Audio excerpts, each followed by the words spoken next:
sinabasha kurondora uburyo nshimira Imana cyane kuba tubasha kumbura Bibiliya tukongera kuganira mu ijambo ry'Imana. Bibiliya ni ijambo ry'Imana rizima. Mu gihe amagambo muri Bibiliya yinjiye mu mutima wagaturamo, uko wameze kose ntabwo wakomeza kuba nk'uko wahoze umeze mbere. Mu gihe ibyanditswe byinjiye mu mutima wawe bikayobora umutima wawe, imbaraga nshya zivukiramo. Umutima utangira gutemamo amashimwe, ukagira amahoro mu mutima wawe, ukabaho wishimye. Tugiye kubanza dusome muri Bibiliya mu gitabo cyo Kuva igice cya 12. Turasoma duhere ku murongo wa mbere. Niba mwahageze reka dusome duhere ku murongo wa mbere. Uwiteka abwirira Mose na Aroni mu gihugu cya Egiputa ati: uku kwezi kuzababera imfura y'amezi, kuzababera ukwezi kwa mbere mu myaka, mubwire iteraniro ry'Abisirayeli ryose ku wa 10 w'uku kwezi umuntu wese yendera umwana w'intama uko amazu yabasari, umwana w'intama umwe mu nzu imwe. Kandi n'ibinza ari nto itari bumare umwana w'intama asangire n'umuturanyi we bahereranye, bawufatanye uko umubare w'abantu uri, uko imirire y'umuntu wese iri, aba ariko muzabara umubare w'abasangira umwana w'intama. Umwana w'intama wanyu cyangwa umwana w'ihene ntuzagire inenge, usabe isekurume itaramara umwaka, muzawukure mu ntama cyangwa mu ihene. Muzawurindiriza umunsi wa 14 w'uku kwezi, iteraniro ryose ry'Abisirayeli bazawubikire nimugoroba. Bazende ku maraso bayasige ku nkomanizo zombi no mu ruhamo rw'umuryango by'amazu bawuririyemo. Muri iryo joro bazarye inyama zawo zokeje, bazirishe imitsima itasembuwe, bazirishe n'imboga zisharira. Ntimuzazirye mbisi cyangwa zitetse, keretse zokeje, igihanga cyawo n'iminono yawo n'ibyo mu nda byawo. Ntimuzagira icyo musiga ngo kirare, iziraye muzazose. Uko bariko muzazirya, muzazirya mukenyeye, mukwesa inkweto, mwitwaje inkoni, muzazirye vuba, iyo ni Pasika y'Uwiteka. Kuko muri iryo joro nzanyura mu gihugu cya Egiputa, nkica abana b'imfura bose bo mu gihugu cya Egiputa, imfura z'abana n'uburiza bw'amatungo n'imana z'abanyegiputa zose, nzasohoza amateka nziciriyeho ndi Uwiteka. Ayo maraso azababera ikimenyetso ku mazu murimo, nanjye ubwo nzabona ayo maraso nzabanyuraho, nta cyago kizabazaho ngo kibarimbure ubwo nzatera igihugu cya Egiputa. Kandi uwo munsi uzababera urwibutso, muzawuziririza uwo munsi mukuru w'Uwiteka mu bihe byanyu byose, muzajye muwuziririza ari itegeko ry'iteka ryose. Hari amagambo menshi ari muri Bibiliya Imana ibishaka kutwigisha. Muri ayo magambo yose y'ingenzi cyane nayo uburyo dushobora kwizera Yesu Kristo tukaboka ibyaha byacu byose. Mu gihe nasomaga Bibiliya ikintu nashima Imana cyane kurenza ibindi byose nuko kera najyaga njya mu rusengero nkibaza nese kuko nakira imbabazi z'ibyaha, se ko nasabye imbabazi kenshi cyane kuko ibyaha byanjye byarababariwe, ese ubu ndamutse mfuye akanya ko kubona ajya mu ijuru. Igihe cyose nahoranaga gushidikanya nk'uko, ariko umunsi umwe ijambo ry'Imana rimaze kwinjira mu mutima wanjye, natangiye guhinduka, natangiye kwizera ijambo ritangira gutura no gukorera muri jye. Muri njye ijambo ry'Imana ryatangiye kunyereka imbaraga z'Imana zikorekera muri jye. Mu Bami ba 2:5 havuga ku mugabo mukuru w'ingabo Namani wari umubembe. Yari umugabo mukuru w'ingabo z'Isiriya. Uwo mugabo w'ingabo rero ubwo barwagana igihugu cya Isirayeli baje gufata umukobwa muto bamugira umuja. Aka gakobwa gato kaje gufatwa bunyago kagerwa kajya gakorera mu Kanamani. Bibiliya itubwira ikintu gihebuje cyane muri ako kana. Mu gihe kakaja kazaga, ese kari kabangamiye bingana iki? Katinda umuntu wizera Imana, ese kuki Imana yemeye ko mfatwa nk'umunyagano? Ese ubu koko nzasubira iwacu ryari? Ese ubu nanjye ndamutse nandi ibibembe byangendekera gute? Ashobora kuba nawe yarayifite impungenge nyinshi cyane no kwibaza byinshi. Ariko nubwo mu mibereho nta kimwe cyahindutse, yakumburaga kuba iwabo, yakumburaga abavandimwe be ndetse n'ababyeyi be, agakumbura inshuti za kera, ati sinzakomeza kuma mu rugo rw'umubembe kugeza ryari? Ariko umunsi umwe mu mutima w'uyu muja harimo indi mibereho mishya yaje kuvukiramo. Aribwira ati nibyo koko databuja ni umubembe. Mu gihugu cyanjye cy'i Samariya hari umuhanuzi witwa Elisa, ashobora gukiza ibembe rwose mu buryo bworoshye cyane. Burya bwose cyatumye Imana inzana ahangaha nk'umunyagano ko ari kugira ngo nze mpure n'uyu nama n'umubembe, bityo abashe gukira ibembe binyuze muri njye. Njye kubibwira madamu mabuja, ese databuja nahinduka ko agakira bizagenda bite? Ubuzima bwe buzahinduka, azishima. Buri munsi tujya tugira amasomo ya Bibiliya, buri munsi tuvuga ubutumwa bwiza. Yarakomeje kuba mu mibereho imwe, ariko bitewe n'ikiyoboye umutima wawe uba uriho mu mibereho itandukanye cyane. Gutekereza gusa ngo yafashwe nk'umunyagano bitarimo Imana. Ese gayinuba gusa ese kuki nafashwe nk'umunyagano, kuki Imana yemeye ko nguma mu rugo? Ese nzongera kubona ababyeyi banjye ryari? Ese ubu ndamutse nanduriye ahanga ibibembe? Ese nzaba umuja ubuzima bwanjye bwose? Mu buryo amagana ndetse n'ibihumbi yashoboraga kuzura impungenge gusa.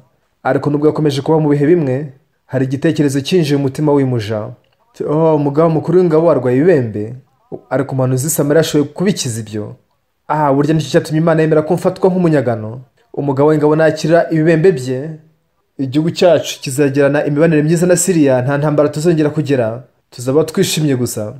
Yari umuntu umwe ariko uri mu bihe bimwe, ariko mu gihe umutima wari utandukanye, byatumye n'imibereho ibaho itandukanye cyane.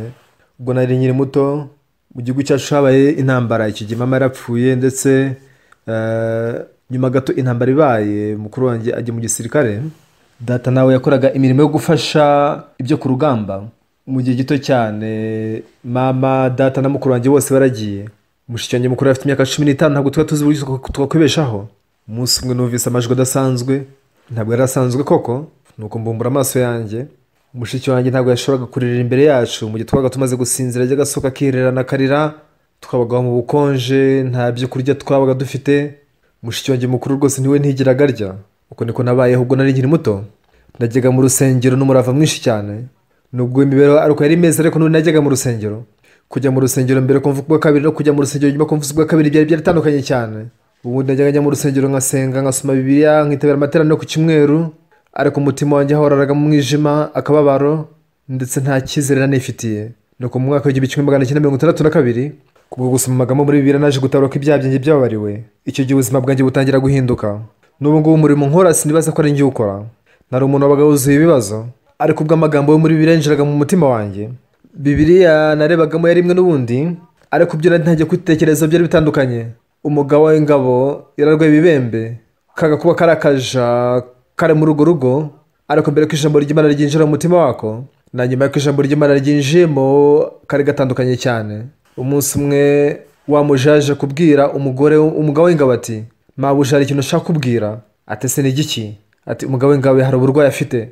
Ati yego nyine, none se ubwo bivuze iki? Ati rero icyo ndashaka kubwira ni uko mu gihugu cyacu hari umuhanuzi witwa Elisa, uwo avura indwara nyinshi cyane. Umugabo w'ingabo aramutse amusanze byanze bikunze yakira. Ati cicikangore kuvuga ubusa. Ati rwose mabuja bitekerezeho. Umugabo w'ingabo aramutse agiye ntakire, najya mu kaga ubuzima bwanjye bwose. None tekereza ko njye nakwishora mu kaga? Ndabyizeye neza. Aramutse asanze umugaragu w'Imana, ibembe by'ibyakira. Ariko saka akakobwa karasaze mukabyaramwe, sibwo taye ubwengesha. Ati rwose genda ubibwire umugabo w'ingabo. Nuko umugore aragenda abwira umugabo w'ingabo ngo Elisa, ariko umugabo namwumviseho kenshi. Ese niba muntu uzi Samari wizera Imana? Ngo Imana imukoramo n'imbaraga nyinshi, niko numvise. Ese wigeze wumva hibye? Ati nibyo koko. Uzi aka kaja kavuze ko kazi Elisa neza, kavuze ko ashobora gukiza ibembe byawe. Ati kare he kazane hano. Ati se ibyo ngibyo bizi ute? Ati rwose databuje ndabizi rwose, urana umukozi w'Imana w'ukuri. Yaba yarigize avura ibibembe habe na rimwe? Nta bibembe yari avuraho koko, ariko yagiye avura uburwayi bwinshi, ndetse nazuye wari warapfuye. Ibyo ni ukuri koko. Ibyo nigeze kubyumvaho.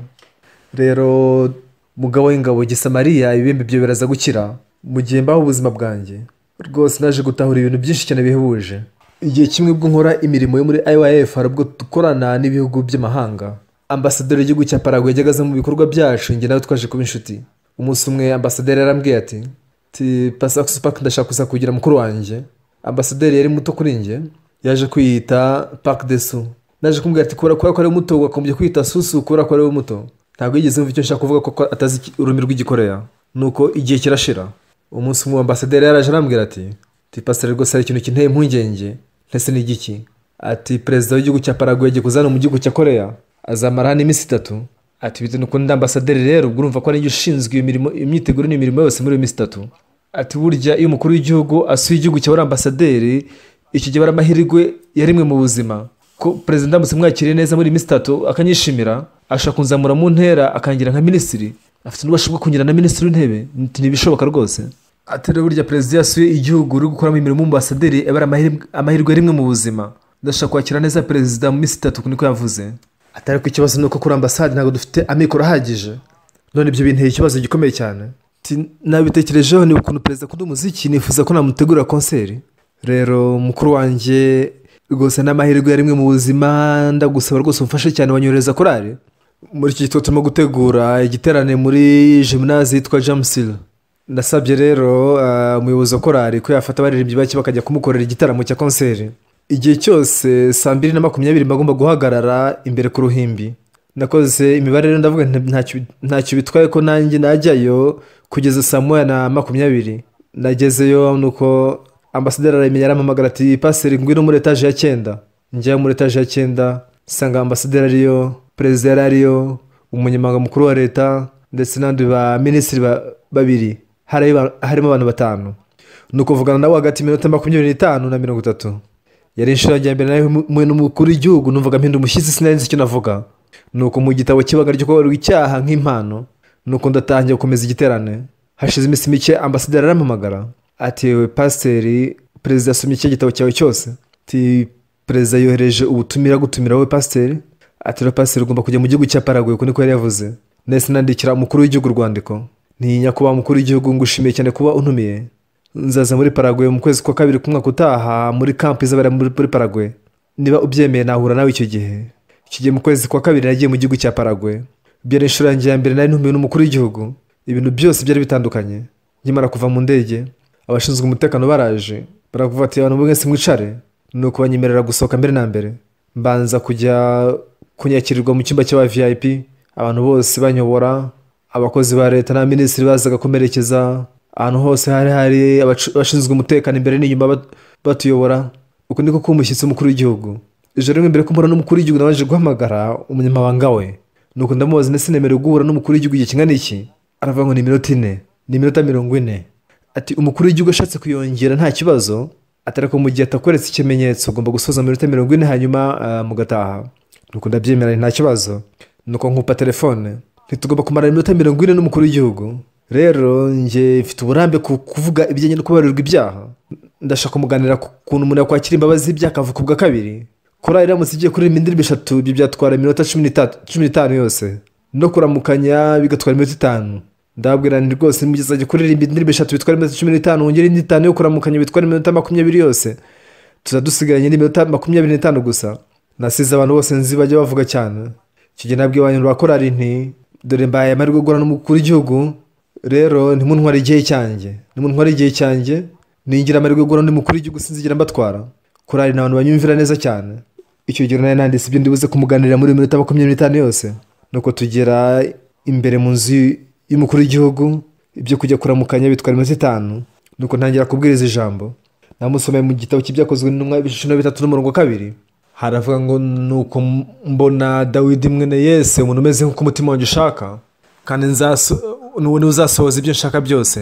nasomeye umukuru w'igihugu ubwo butumwa bwose. ndabwira rwose, nyakubahwa umukuru w'igihugu, uramutse ugize umutima uhuye n'uw'Imana, icyo gihe Imana izakuzamura. nyakubahwa umukuru w'igihugu, ndashaka kubwira uko wahuza umutima n'Imana uko bigenda.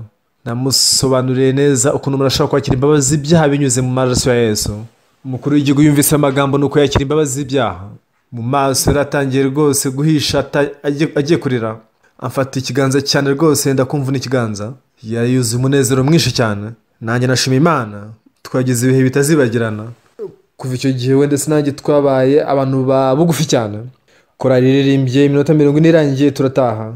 iminota 10 tukimara kwinjira mu modoka, umunyamabanga mukuru yaje kumamagara ati, "Kuri mugoroba muri camp ya IYF, nyakubahwa umukuru w'igihugu ari buze kwitabira." nyuma y'iminota 10 baza kongera kumamagara nanone bati, "Uyu mugoroba perezida yategetse abaminisitiri bose ko baza kwitabira camp."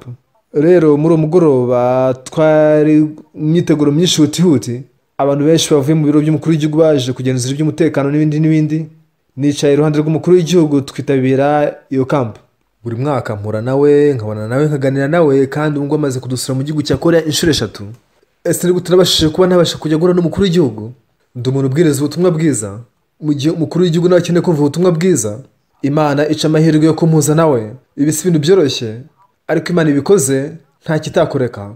maze guhura n'abakuru b'ibihugu bageze kuri 27 cyangwa se 29. abandi bakuru b'igihugu muhe nabo inshuro 5, inshuro 6. buri uko muhe nabo mbabwiriza ubutumwa bwiza. icyo baje nuko siko bose bakira agakiza, ariko benshi muri bo bakira agakiza, hari bake batabasha kukakira, nk'aho mu bihugu by'Abisilamu. nubwo navuga rwose ntabwo byinjira muri bo. umukuru w'igihugu rero nanjye twari abantu batandukanye cyane, ariko ndashimira Imana cyane ko arimo gusohoza ibintu nk'ibingi binyuze muri njye. abantu bose bajya mu rusengero. reka ibi tubiganireho. ese kwizera neza no kwizera gute? ese wizera gute kugira ngo uvuke ubwa kabiri? ni gute ushobora kwakira imbabazi z'icyaha? ni gute watandukanye wavutse ubwa kabiri n'utaravuka ubwa kabiri? mu gihe nakoraga imirimo, Imana yaje kubinyereka neza. kugeza n'ubu abantu benshi babona n'ibitekerezo byabo n'imyumvire yabo n'ubunararibonye byabo, ariko mu gihe Yesu aje mu mitima yabo, nta muntu n'umwe wakomeza kumera nk'uko yahoze mbere na nyuma y'uko Yesu aje mu mitima yabo. abantu batarakira Yesu mu mitima babanaga n'inzira zabo n'ibitekerezo byabo n'imigirire yabo, nubwo bajya mu rusengero cyane, nubwo basenga ndetse bakabasha no gukira, ariko abantu bafite Yesu mu mitima yabo baba bafite ikintu gitandukanye n'icyo badafite Yesu. Baba bayobowe na Yesu. Yesu aba agakorera no muri bo. Mu gihe Yesu akoreye muri bo n'imbaraga, tubona abantu bahinduka cyane mu buryo nk'ubwo ngubwo. Ibyo mbishimira Imana cyane. Hariho umudamu umwe wajyaga aza mu itorero ryanjye kera, yarabyibushye cyane, kwicara byaramugoraga cyane. Umunsi umwe yarambonye nuko arampamagara ngo pasiteri. Ntiyego ati pasiteri ndakwinginze nyumva rwose. Nuko nicara nawe ntangira kumwumva. Yaje kumbwira ati, yarambwiye ati sinjye mbasha gusinzira nijoro. Ati ubundi asinzira nk'iminota nka 20 gusa, cyangwa se iminota nka 15 gusa mu ijoro. Kudasinzira rero byatumye abyibuha cyane. Yabanje kugira ibiro 60, arabwira ati ubu ntajya kubyibuha cyane. Ageze ibiro 70, 80, 90 n'ibiri 100. Yambwiye ubuzima bwe bw'ibyahise bwose, numva n'ibintu bibabaje cyane. Mu ijoro ntiyasinziraga na busa, ariko amaze kwakira imbabazi z'ibyaha, yavuze ko iryo joro yasinziriye amasaha 2. Ibyo byaramushimishije cyane. Ubuzima bwe bwose bwarahindutse. Sinababwira ibyabayeho byose. Ikintu gishimishije cyane kuri njye nk'umupasiteri, iminsi 3 mbere yuko data yitaba Imana, yakira imbabazi z'ibyaha no kwitaba Imana. Muri iyo minsi 3 yari umuntu utandukanye cyane nuko yahoze ameze mbere. Ibyo mbishimira Imana cyane. Umwami Yesu amaze kwinjira mu mutima wanjye, narahindutse mpa umuntu mushyashya. Ibyaha byanjye byari byinshi biruta umusatsi wo ku mutwe wanjye, byareze bimera nk'urubura. Indirimbo nk'izi najyaga ndirimba kenshi cyane ku munwa gusa, ngo umunsi mwiza nibuka none nakwemereyeho wanyigijeho ibyaha byanjye. Najyaga mbiririmba gusa ku munwa, ariko ntihari indirimbo imvuye ku mutima. Ariko maze kwakira imbabazi z'ibyaha, Yesu amaze kwinjira mu mutima wanjye, wabasha guhinduka byonyine gusa. Nagiye mu gace kitwa Apokdong, mbwirije ubutumwa bwiza. Umudamu wari ukiri mu kigero cy'imyaka mike yakira agakiza. Umudamu yarahindutse cyane. Nashimiye Imana cyane ku buryo ntabasha kubirondora mu magambo. Umunsi umwe hari umunyeshuri mu misiyoneri waje kuza. Uwo munyeshuri yaraje nuka mu buhamya bw'ukuntu yaje mu ishuri rya misiyoneri. Uwo munyeshuri yaravuze ati yahoze ari umukinnyi w'umupira w'amaguru, yakundaga umupira w'amaguru cyane. Yari afite inzozi zo kuzaba umukinnyi w'umupira w'amaguru mpuzamahanga mu gikombe cy'isi. Ngo mugeze barimo gukina umukino we, ngo mugeze barimo gutera ishoti, icyo gihe umupira ukagenda ukikubita mu izamu, ukanyeganyeza inshundura. Icyo nicyo cyari icyifuzo cye, byatumye ajya mu ishuri ryigisha umupira w'amaguru. Yamaraga umunsi wose ari gukina n'umupira. Umunsi umwe yumvise ameze nk'umuntu urwaye, bukeye bwaho akomeza kuremba cyane. Hashize igihe runaka aza gusuzumwa, basanga arwaye igituntu. Muri iyi minsi ko imiti yateye imbere, abantu bakira igituntu mu buryo bwihuse, ariko muri ibyo bihe igituntu yari indwara iteye ubwoba cyane, kandi yari indwara yandura cyane mu gihe umuntu akoroye gusa. Icyo gihe rero udukoko duca mu mwuka tukaba twakwirakwira hose. Ntabwo yemerewe gukomeza kwiga muri iryo shuri, yagomba gutaha mu rugo. Iminsi 10 nyuma yuko atashye iwabo mu rugo, umunsi umwe mukuru yaramubwiye ati data yitabye Imana. Bari basigaranye nyina gusa ndetse n'umugore wa mukuru we n'abana be. Nuko ahamagara muri umudamu ati ngomba kuvugana nawe. Ati ndabizi rwose ko sinakumbye ko ndi kukubwira ibi, ariko ngomba kubikubwira. Iyo biza ko ari wowe nanjye gusa ntacyo byari kuba bitwaye, ariko urabizi ko ufite abishwa bawe bato hano. Ukomeje kuba muri iyi nzu, urugo rwacu rwose ruzandura igituntu bose bapfe. Rwose ndabizi ko sitani nkwiye kubikubwira gutyo. Rwose nkwitayeho, ariko ukomeje kuba hano umuryango wose uzapfa. Byaba byiza uvuye mu rugo. Mukuru yari mukuri, aremera ati yego rwose mukuru wanjye, ibi sinari nagize mbitekerezaho, ndaza gutaha. Nuko arahaguruka gusa arasohoka ajya hanze. Nta muntu wigeze amuhagarika. Nyina yasigaye arira, ariko ntiyari kumubuza ngo asigare. Hari mu gihe cy'imbeho nyinshi cyane y'urubura. Irafite utwambaro dusanzwe tworoheje. Tangira kubaza ati ubundi aza kurara he?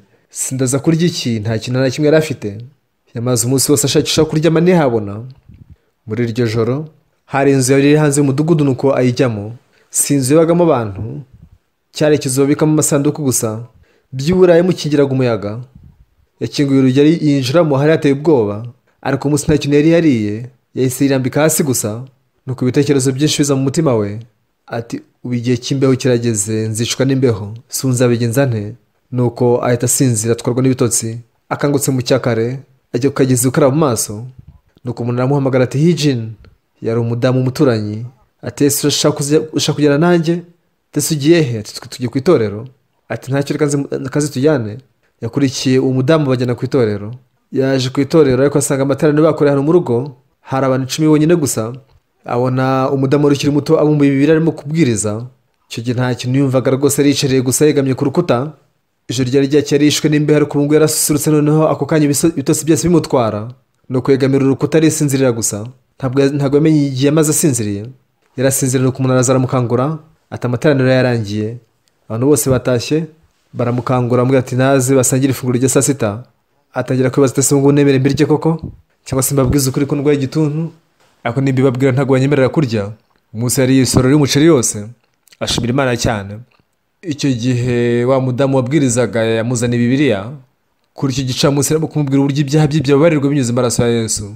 Uwo musore bwari ubwa mbere mu buzima bwe agiye mu rusengero, yumvanye ijambo ry'Imana. Uwo mudamu umuvugabutumwa nuko yakira imbabazi z'ibyaha. Byari ibintu byo kwishimira cyane.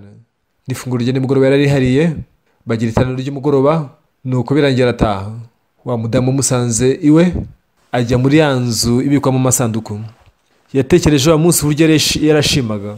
Yashima Imana ko yabonye amafunguro abiri, kandi ko yakiriye imbabazi z'ibyaha mu mutima we. Yasenze Imana ati Imana, njye sinzi uko nasenga, ariko ararushaho gukonja. Ndagusabye umpaho kuryama, ntekereza ko imbeho izanyica. Nubwo haba harandu babi ntacyo atwaye, gusa impa ahantu ho kuryama. Bukeye bwaho arabyuka ajya gushakisha aho kuryama. Iki gihe umuntu umwe mukuru w'umudugudu aramuhamagara ati yewe hije mva hano. Ati wiriwe. Aramubaza ese ejo uri hehe? Ese kubera iki? Ejo niri ngushaka umunsi wose.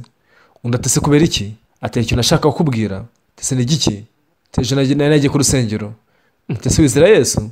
Ati reka ejo niyo nshuro yanjye ya mbere. Uwo mugabo rero afite umurima munini cyane w'imbuto munsi y'umusozi. Yajyaga akora cyane, aza gutera ibiti bya pome. Pome iyo zitangiye kwera akajya zisarura akazicuruza. Ariko ntiyaragikeneye kuguma mu murima wa pome, yagombye gusubira iwe mu mudugudu. Yarakeneye umuntu wamusigarira aho ngaho mu ifamu ye mu mirima ya pome.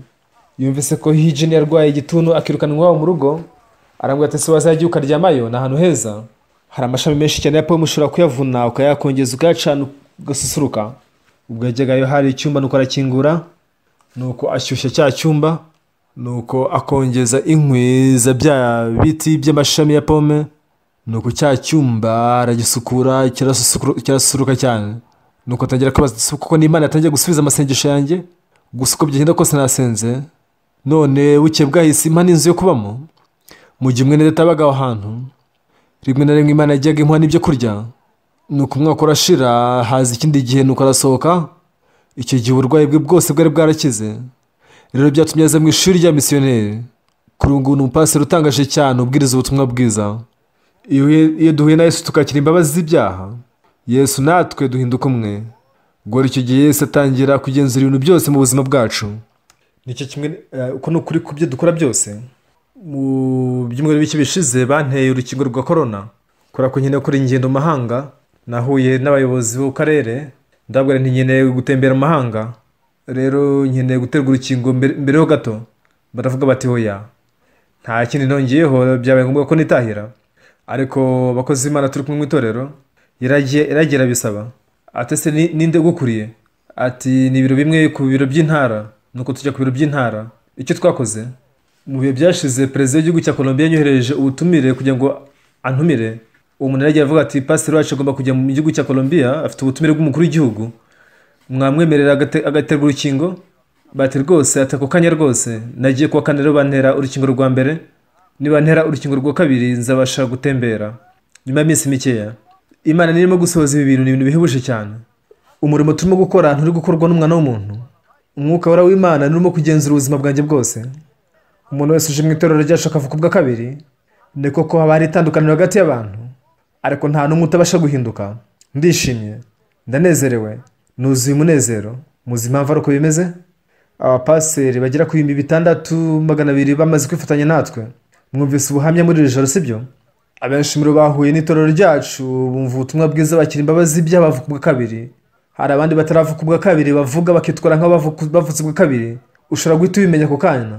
Abataravutse ubwa kabiri ushobora guhita ubamenya. Uko bagerageza kwihishira kose bihita byigaragaza, ariko mu gihe umaze kwakira imbabazi z'ibyaha by'ukuri binyuze muri Yesu, ubwo icyo gihe Yesu atangira kubaho muri wowe. Umuntu ufite Yesu n'udafite Yesu ntibashobora kumera kimwe.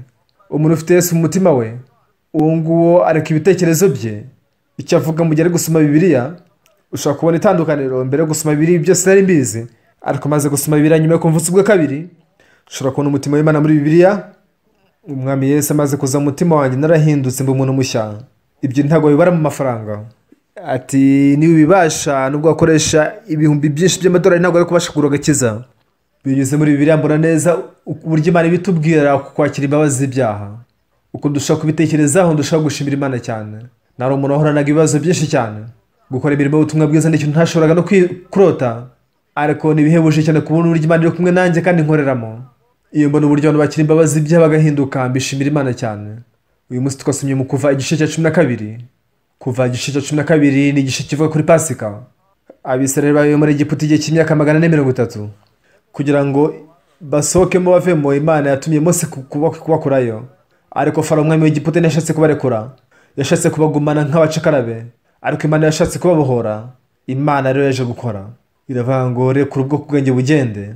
Mose uko niko yabwiye umwami Farawo, nuko arabyanga. Nubyanga rero uraza guhura n'ibyago 10. Icyago cya nyuma cyari uko abana bose b'imfura bo muri buri rugo bose bagombaga gupfa, ariko hari uburyo washoboraga kurokokamo. Mose yabwiye Abisirayeli ati, iyo usomye mu Kuva igice cya 12 uko niko bavuga, Uwiteka abwirira Mose na Aroni mu gihugu cya Egiputa ati, uku kwezi kuzababera imfura y'amezi, kuzababera ukwezi kwa mbere mu myaka. Ibi biratubwira kuvuka ubwa kabiri no kwakira imbabazi z'ibyaha. Ni ukuvuga ngo mbere y'uko kwezi byabayeho byose byari bikuweho. Byaba kwezi kwa mbere byari ukwa kabiri, ibyo ntacyo bivuze. Iravuga ngo uko niko kwezi kwa mbere. Ubuzima bwawe mbere yo kuvuka ubwa kabiri ntacyo babuvuze, ibyo yakoze byose ntacyo babivuze. Guhera umunsi wakira imbabazi z'ibyaha nibwo umunsi mushya utangira, nicyo gihe ubasha kuvuka ubwa kabiri. Kera ubwo nasomaga Bibiliya ntihandi ntacyo namenyaga, ariko maze kwakira imbabazi z'ibyaha ubwo nasomaga Bibiliya natangiye kubona ibintu bihindutse. Ntibi byanditswe burya biravuga ukuntu umuntu ashobora kuvuka ubwa kabiri. Rero nkunze kuvuga ukuntu umuntu avuka ubwa kabiri. Mu mwaka wa 2017 twatangije umuryango wa CLF mu mujyi wa New York. Abapasiteri benshi cyane bo muri Amerika baraje bagera ku 7500. Icyo gihe mu cyumweru cyose ndi kumwe n'abantu baho ngaho baturutse mu nkengero zabo nabavugiye ku bijyanye n'imbabazi z'ibyaha.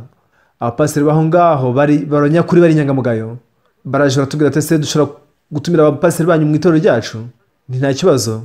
Nuko batwara bamwe mu bapasiteri bacu mu itorero ryabo. Nuko babwira abayoboke babo bati, nubwo nari umupasiteri bwose ariko nari ntaravuka ubwa kabiri, sinabashaga kubabwira ku bijyanye n'imbabazi z'ibyaha. Ariko kuri inshuro nitabiriye CLF nuko numva ubutumwa bw'imbabazi z'ibyaha mbasha kuvuka ubwa kabiri. Ubu nanjye ndashaka kubabwira ku bijyanye n'imbabazi z'ibyaha. Ariko abapasiteri muri Good News Mission ibi bashoboye kubikora neza kundusha. Rero kujya twumva ijambo ry'Imana tugezweho n'abapasiteri muri Good News Mission iminsi mike, nyuma yaho nzongera mbigisha nanjye. Uko niko abapasiteri benshi bagiye batubwira. Twagiranye ubusabane bwinshi n'abapasiteri bo muri Amerika. Ibyo nabishimiye Imana cyane. Sinabasha kuvugana na buri umwe wese ku giti cye. Twatangiye ishuri rya teolojiya ku ikoranabuhanga. Abapasiteri benshi batangiye kuza kwitabira bakiga uko ushobora kwakira ubutumwa bwiza ukabaho kubwo kwizera, nuko ushobora kuba mu mibereho yawe y'umwuka. Icyo gihe rero abapasiteri benshi barenga ibihumbi bari biyandikishije. Bari bishimiye cyane gukurikirana amasomo bigishwa natwe. Hari abapasiteri bandi benshi baturutse mu mpande zose zitandukanye z'isi barimo kwitabira ishuri ryacu. Mu gihe mbona izi mpinduka zose mbishimira Imana cyane. Mu gihe icyorezo cya korona kizaba kirangiye tuzakomeza gutegura amakoraniro y'abapasiteri, nuko dukomeze tuganire kuri Bibiliya. Ubuzima bwacu bwose atarimo Yesu ntacyo bawumaze. Imana ntabwo ibubara. Ariko guhera uwo mwaka uvukiye ubwa kabiri nibwo umwaka uba utangiye. Rero hari ibintu byinshi byabereye hanga kuri Pasika, ariko icy'ingenzi kurenza ibindi byose ni umwana w'intama. Kugira ngo hategurwe umwana w'intama, Bibiliya iravuga ngo mu gice cya 12 umurongo 2 haravuga ngo uku kwezi kuzababere imfura y'amezi, kuzababere ukwezi kwa mbere mu myaka. Mubwire iteraniro ry'Abisirayeli ryose ku wa 10 w'uku kwezi umuntu wese yiyendere umwana w'intama uko amazu y'abasari, umwana w'intama umwe mu nzu imwe. Umurongo wa 6 aravuga ngo muzawurindiriza umunsi wa 14 w'uku kwezi iteraniro ryose ry'Abisirayeli bazawubikire nimugoroba. Umurongo wa 7 bazende ku maraso bayasige ku nkomanizo zombi no mu ruhamo rw'umuryango by'amazu bawuririyemo. Umurongo wa 12 kuko muri iryo joro nzanyura mu gihugu cya Egiputa nkica abana b'imfura bose bo mu gihugu cya Egiputa, imfura z'abantu n'uburiza bw'amatungo n'imana z'abanyegiputa zose nzasohoza amateka nziciriyeho ndi Uwiteka.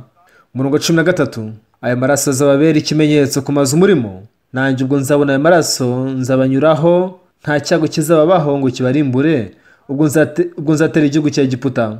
Reka mbabaze, mu ijoro rya Pasika marayika murimbuzi w'Imana yinjiraga mu nzu zose akica abana b'imfura. Ariko se nihe nzu yinjiragamo akica? Yinjiraga mu nzu zitasizwe amaraso. Ariko ku mazu amaraso yabaga yasizwe mu nkomanizo ndetse n'umuramo rw'umuryango, marayika murimbuzi ntiyajyaga yinjiramo, yajyaga atambuka akihitira. Niyo mpamvu byitwa Pasika. Niba amaraso rero abonetse mu ruhamo rw'umuryango ndetse no mu nkomanizo, icyo gihe marayika murimbuzi ubwo yazaga sinjiragamo, umuntu waho ngaho yarapfaga cyangwa se ntiyapfaga. Ese utekereza ko ibingibi ari ibanga cyangwa se ibanga? Zamura ukuboko niba utekereza ko ari ibanga. Zamura ukuboko niba utekereza ko atari ibanga. Ibi ni ibanga. Kubera iki? Kubera ko abayuda nibo bari babizi bonyine, nta wundi wari ubizi, sibyo? Ku banyegiputa iri ryari ibanga, ku bayuda iri ntiryari ibanga. Niryo tandukaniro. Abayuda nibo bari babizi gusa, abanyegiputa ntibari babizi. Wenda abanyegiputa bari bafitanye umubano n'abayahudi nibo babyumvise. Abantu bakabaza batese ubwo muri mu biki? Turi kwica umwana w'intama kugira ngo dusige amaraso ku nkomanizo no mu muryango. Ese muri urwo rugo abantu baho barapfuye? Ubutumwa bwiza kuba bwakira, kuba buzi ntabwo ari ibanga, ariko kuba atabuzi bo ni ibanga. Ibi mu gihe tubizi neza, ese umwana w'imfura yapfa cyangwa ntiyapfa? Ntiyapfa. Ariko mu gihe utabizi umwana w'imfura azapfa. N'ubutumwa bwiza niko bumeze, no muri Bibiliya nicyo kimwe, ariko abantu ntabwo bashobora kubibona. Niyo mpamvu birangira abapfuye bakarimbuka.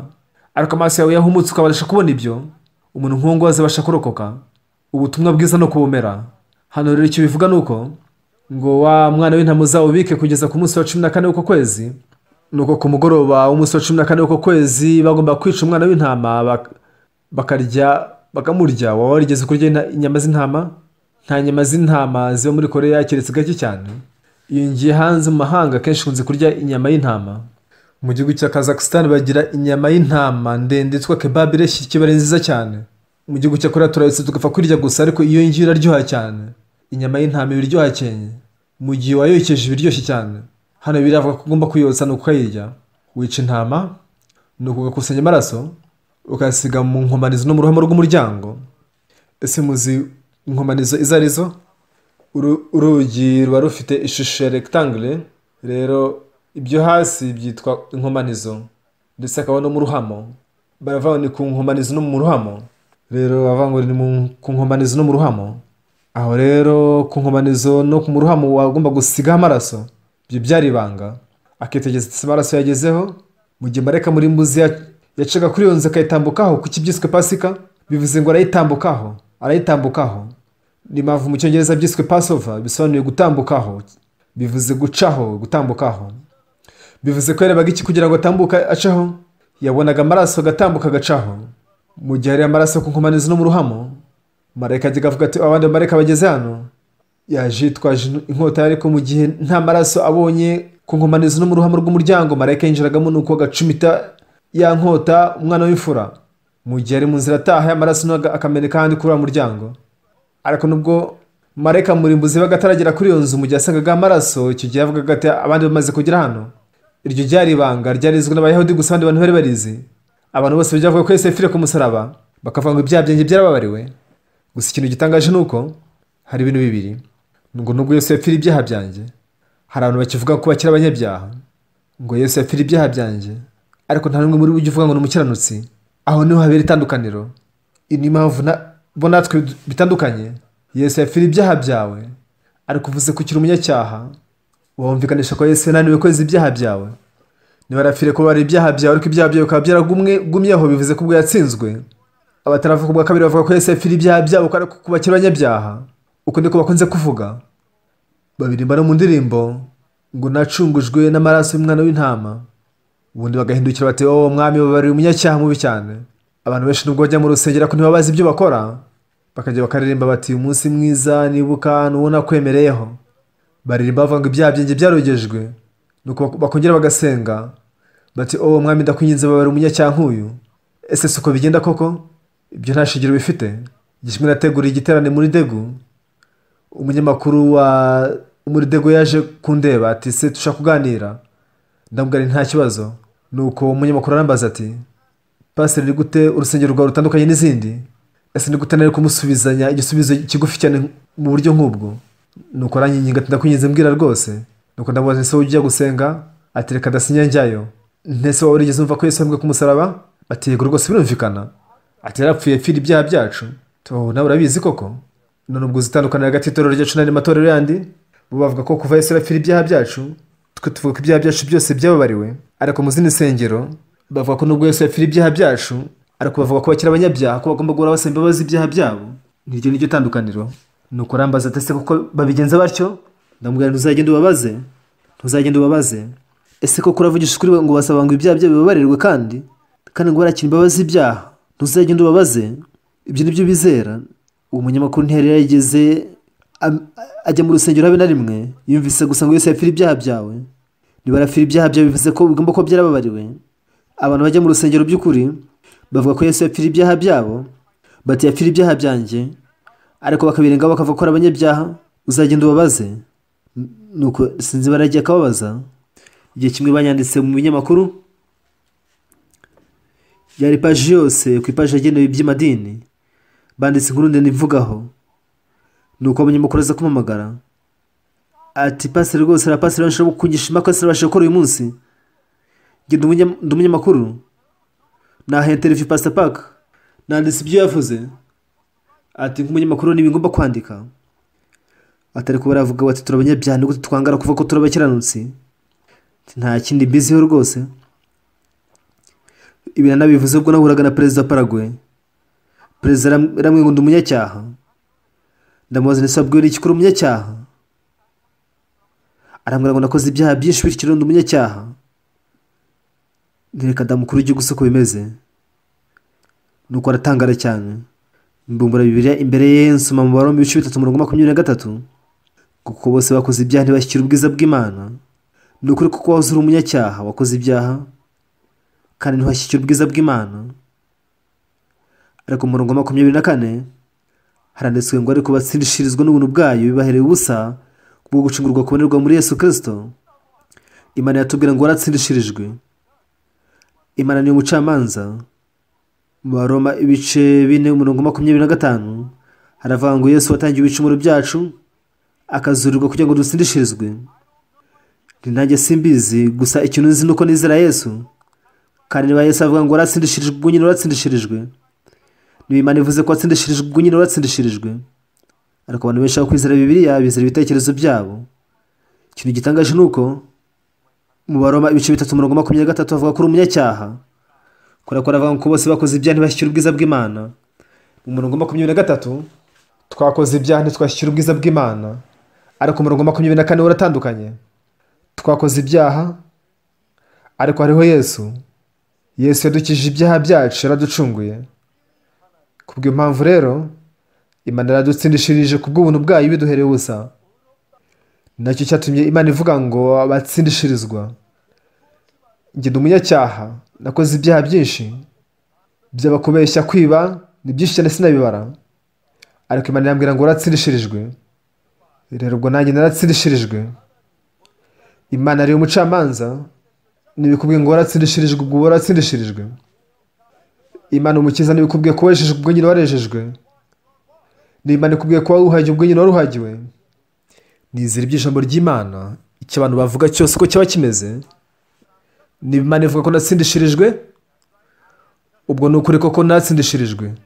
Nubwo nacumuye, nubwo nakoze amabi, nubwo nabeshye, nubwo nibye, niba Imana ivuga ko natsindishirijwe ubwo nyine natsindishirijwe. Niba Yesu avuga ko natsindishirijwe ubwo nyine natsindishirijwe. Umuntu wizera atyo burya aba yizeye Imana, ariko batekereza ko barusha Imana ubwenge, bizera ibitekerezo byabo bakavuga ko ari abanyabyaha. Hano Imana yavuga ko watsindishirijwe, sibyo? Niba Imana ivuga ko watsindishirijwe ubwo nyine watsindishirijwe kubera ko niyo mucamanza.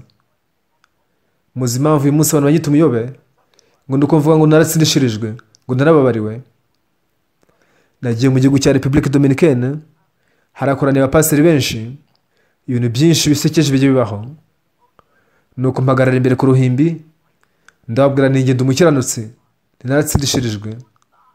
Abapasiteri batangira kuzamura amaboko ati pasiteri dufite ikibazo. Ndababwira ngaho nimubaze. Batese pasiteri ubwo ntiwigeze ubeshya? Ntinarabeshye kenshi cyane rwose sinanakabara. None pasiteri ntiwigeze wiba? Ntinaribye kenshi cyane. ubwo rero uri umunyacyaha ni gutangara kuvuga ngo uri umukiranutsi? Nibyo koko? Nanjye natekerezaga ko ndi umunyacyaha, ariko Imana yarambwiye ngo naratsindishirijwe. Imana niyo mucamanza, niwe umucamanza avuze yuko uri umwere, nyine ubwo uri umwere. Ibyo murabizi sibyo? Nubwo warakoze ibyaha byinshi, niba umucamanza avuze ngo uri umwere akakubita akanyundo hasi ngo bum bum bum, ngo nyine uba uri umwere. Njye sinizera ibitekerezo byanjye, nakoze ibyaha byinshi sinanabibara, narabeshye cyane, naribye cyane, kirajyaga ngira inzara, mu gihe ngize inzara ubwo ingano zajyaga zera twajyaga tujya kuziba n'inshuti zanjye tukazivuna, tukazijyana ku musozi tukazikaranga tukazotsa, nuko tukazihungura tukazirya. Zabaga ziryoshye cyane, zabaga zifite icyanga cyiza cyane. Umwaka ushize hari mwene data wazanye ingano nyinshi cyane, nuko tuzotsanya n'abanyeshuri b'abamisiyoneri turazirya. Sinagombye kubivuga, ntizari nziza na buke. Nako abantu bizera ibitekerezo byabo bavuga ko ari abanyabyaha, ariko bizera Imana bavuga ko ari abakiranutsi. Imana irakubwira ngo uri umukiranutsi, Imana irakubwira ko itazibuka ibyaha byawe ukundi. Ikintu gitangaje ni uko mu Baroma ibice 3:23 havuga ko wari umunyacyaha, ariko mu 24 ngo waratsindishirijwe. Ni Imana ivuze ko watsindishirijwe uri umukiranutsi, siko bimeze? Ni Imana ibivuga. Iki gihe abapasiteri benshi batangiye kuzamuka baza kuri podium, ndibaza nisobe mu biki noneho. Baraza bati wese pasiteri rwose uri data, reka twifotozanye, ati nsinyira mu gitabo cyanjye. Barampugije. Kubera iki? Sinzi impamvu. Singiye uca imanza niba ndi umunyacyaha cyangwa ntari we. Imana niyo ica urubanza, nuko Imana niba ica urubanza ngo uri umukiranutsi. Mu Baroma ibice 3:23 ngo bose bakoze ibyaha ntibashyikira ubwiza bw'Imana, ngo ahubwo batsindishirizwa n'ubuntu bwayo bibahereye ubusa. Kubw'ubuntu bw'Imana ibitangiye ubusa, batsindishirizwa n'ubuntu bwayo bibahereye ubusa kubwo gucungurwa kubonerwa muri Yesu Kristo. Imana y'umucamanza yaravuze ngo naratsindishirijwe, ubwo bivuze ko ndi umukiranutsi. Muri Bibiliya n'amagambo menshi cyane nk'ayo ngayo. Ikintu gitangaje ni uko abantu bamwe na bamwe baza Baroma ibice 3:23 ntabwo bazi 24, kandi nawe urimo aho ngaho. 23 uvuga ko uri umunyacyaha, 24 akavuga ko uri umukiranutsi. Gute? Kora ko Kristo yapfira ibyaha byacu. Kristo yapfira ibyaha byawe. Icyo nicyo ugomba kwizera. Mu gihe nabyizeraga, Imana itangiye gukorera mu buzima bwanjye. Sinizeye imyanzuro yanjye. Mu myanzuro yanjye mbona ko ndi umunyacyaha, ariko ijambo ry'Imana ryo rimbwira ko natsindishirijwe. Hari ibyanditswe byinshi nk'ibi muri Bibiliya. Reka turebe mu Bakorinto ba mbere ibice 6:10. Reka tubabumbure. Abakorinto ba mbere ibice 6:10. Ndabona bigaragara no kuri ekara, ngira ngo murabibona. Cyangwa abajura, cyangwa abifuza, cyangwa abasinzi, cyangwa abatukana, cyangwa abanyazi, be nabo ntibazaraga ubwami bw'Imana. Umurongo wa 11, kandi bamwe muri mwe mwari nkabo, natwe twakoze ibyaha nk'ibi, ariko mwaruhagiwe, mwarejejwe, mwatsindishirijwe n'umwuka w'Imana yacu mu izina ry'Umwami Yesu Kristo. Nibyo koko wakoze ibyaha nk'ibyo, ariko mu izina ry'Umwami wacu Yesu no mu mwuka w'Imana yera. Ngo ariko mwaruhagiwe, ariko mwarejejwe, ariko mwaratsindishirijwe. Si Pastor Ock kubivuga, si Pastor Joseph kubivuga, ntibivugwa n'umukuru w'igihugu, ntibivugwa n'abacamanza basanzwe, ahubwo ni ijambo ry'Imana ribivuga. Ni Imana ivuga ko wuhagiwe ubwo nyine waruhagiwe. Ni Imana ivuga ko wejejwe ubwo nyine warejejwe. Ni Imana ivuze ko watsindishirijwe ubwo nyine waratsindishirijwe. Ntugakunde ibitekerezo byawe ko bikubwira ibi n'ibi. Ese uri umunyakuri kurenza ijambo ry'Imana? Oya. Icyabaho cyose, ni Imana ivuze ko uri umukiranutsi ubwo nyine uri umukiranutsi. Niyo mucamanza. Abantu bamwe bajya bavuga ngo yatwise abakiranutsi. Imana ntiyakwita umunyacyaha umukiranutsi, ariko yita umunyacyaha umukiranutsi. Oya, twahoze turi abanyabyaha, ariko Yesu yadupfira ku musaraba yeza ibyaha byacu. Mu maso y'Imana turi abakiranutsi. Niyo mpamvu ivuga ngo turi abakiranutsi. Iyo tuza ko dufite ibyaha, Imana ntiyo kutwita abakiranutsi. Yesu yamennye amaraso yarapfa, akuraho ibyaha byacu. Niyo mpamvu yatugeze abakiranutsi. Turi abakiranutsi mu maso y'Imana, niyo mpamvu ivuga ko turi abakiranutsi. mu bitekerezo byawe urasa nkaho uri umunyacyaha, ariko Imana yavuga ko uri umukiranutsi. Rero sinize ibitekerezo byanjye ahubwo nizeye ijambo ry'Imana. Biroroshye cyane, ariko abantu benshi uyu munsi bajya mu rusengero bakavuga ko ari abanyabyaha. Uburyo bavuga ko Yesu apfuye ku musaraba atejeje ibyaha byacu. Ese kuki wizeye Yesu Kristo utaregeje ibyaha byo ku musaraba? Oya, yarabambwe yeza ibyaha byacu by'iteka ryose. Mu Baheburayo igice cya 9:11 ngo Kristo yahindutse umutambyi mukuru w'ibyiza bizaza, anyura mu ihema rirusha ryarinde gukomera ritari mu byaremwe ibintu, kuvuga ngo ritaremwe n'intoki. Umurongo wa 12 ngo kandi ntihinjijwe ahera cyane n'amaraso y'ihene cyangwa ay'ibimasa, ahubwo yahinjijwe rimwe n'amaraso ye amaze kutubonera gucungurwa kw'iteka. Kristo yaduhesheje gucungurwa kw'iteka binyuze amaraso ye. Uku niko yangize uwera. Njye uri umunyacyaha, yaranyogeje anyeza nk'urubura binyuze amaraso ya Yesu. Ngo sinacunguwe n'ibibora nk'izahabu n'ifeza. Imana yera, umwami we Yesu wera, umwana w'intama, amaraso ye niyo yanshunguye. Mu biterane twakoraga tubiririmba mu mitima yacu igihe cyose, twageze kuvuga ngo imitima yanjye ariko n'ayandi wuzuyemo ibyaha, tukabiririmbana umwete mwinshi cyane. Uko niko mu biterane twajyaga tuziririmba, ubundi tugasenga tuti mwami ndi umunyacyaha. Ibyo nta shingiro bifite. Ntekereza ko Imana ishobora no kugira isereri kubera ko bamaze kuririmba ngo nacunguwe ngo n'amaraso, bakongera bakagaruka kuvuga ngo ndi umunyacyaha. Ibyo ni nko kwivuguruza, nta shingiro bifite. Byuko ntabwo baba babizi. Nizeye Imana, imyanzuro yanjye si cyo cy'ingenzi. Nakoze ibyaha, nari umunyacyaha, ariko Yesu yavuze ko yogeje ibyaha byanjye kandi ko yanyejeje nkera nk'urubura, yangize umukiranutsi. Iyo ni impamvu turi abakiranutsi. Imana yogeje ibyaha byanjye, nicyo nta kindi. Abantu benshi bizera ibitekerezo byabo kurenza kwizera ijambo ry'Imana, ariko mwebwe ntimukizere ibitekerezo byanyu, ujye wizera ijambo ry'Imana. Muri Bibiliya handitswemo ko ibyaha byacu byose byababariwe. Mu Bakorinto ba mbere ibice 6:11 ngo kandi bamwe muri mwe mwari nkabo, ariko mwaruhagiwe, mwarejejwe, mwatsindishirijwe n'umwuka w'Imana yacu mu izina ry'umwami Yesu Kristo. Twizeye aya magambo kubera ko ari ijambo ry'Imana. Haba hari umuntu ugitekereza ko akiri umunyacyaha? Ntukizere ibitekerezo byawe. Mu bitekerezo byawe ngo uri umunyacyaha, wakoze ibyaha byinshi, ariko ijambo ry'Imana ryo riravuga ngo uri umukiranutsi. Amen. Wizere ukuri. Mu gihe abantu bajya mu nsengero uyu munsi, nubwo bavuga ngo Yesu yabambiwe ibyaha byanjye, abantu benshi bavuga ko bakiri abanyabyaha. Iyo bashyize amaraso y'umwana w'intama mu ruhamo ndetse no ku nkomanizo z'umuryango no ku nkomanizo z'imitima yabo, haba hariho amaraso y'umwana w'intama. Amaraso yose yameneye ku musaraba yejeje ibyaha byacu byera nk'urubura. Uko niko nagizwe uwera, nagizwe umukiranutsi. Icyo nicyo Bibiliya ivuga. Nizeye Bibiliya, nizeye ko namwe Imana izabaha umugisha. Dusenge.